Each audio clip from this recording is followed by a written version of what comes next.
তো SC ST বা OBC caste সার্টিফিকেটের জন্য অনলাইন অ্যাপ্লিকেশন করতে কিন্তু বেশ কয়েকদিন ধরেই খুব সমস্যা হচ্ছে। কোনো সময় যদিও সাইটটা ওপেন হচ্ছে, কিন্তু বেশিরভাগ সময় সাইটটা ওপেন হচ্ছে না, কাজ করা যাচ্ছে না। কোনো সময় সার্ভার আনঅ্যাভেলেবেল দেখাচ্ছে, কোনো সময় দেখাচ্ছে this server is not available now, please try after some time. তো এই সমস্যাটা কেন হচ্ছে বা এই সমস্যাটার সমাধান আছে কিনা সে বিষয়ে আজকের এই ভিডিওতে আলোচনা করব। তো আপনারা অবশ্যই এই ভিডিওটা শেষ অবধি দেখুন। আর আপনারা কোথা থেকে ভিডিওটা দেখছেন এবং আপনাদের ওখানে এই সমস্যাটা হচ্ছে কিনা সেটা অবশ্যই কমেন্ট সেকশনে জানাবেন।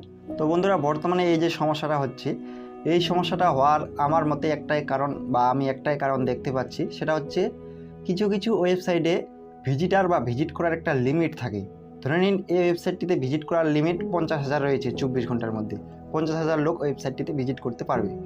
কিন্তু সেই লিমিটটা বর্তমানে ক্রস হয়ে যাচ্ছে, অর্থাৎ 50,000-এর জায়গায় 1 লক্ষ মানুষ ওয়েবসাইটটিতে ভিজিট করছে। তো সেই জন্যে হয়তো এই সমস্যাটা হচ্ছে। আর আপনাদের মতে কী জন্যে এই সমস্যাটা হচ্ছে সেটা আপনারা অবশ্যই কমেন্ট সেকশনে জানাতে পারেন। আবার কোনো সময় ওয়েবসাইটটিতে ভিজিট করলে দেখাচ্ছে this server is not available due to website maintenance, এরকম কিন্তু দেখাচ্ছে।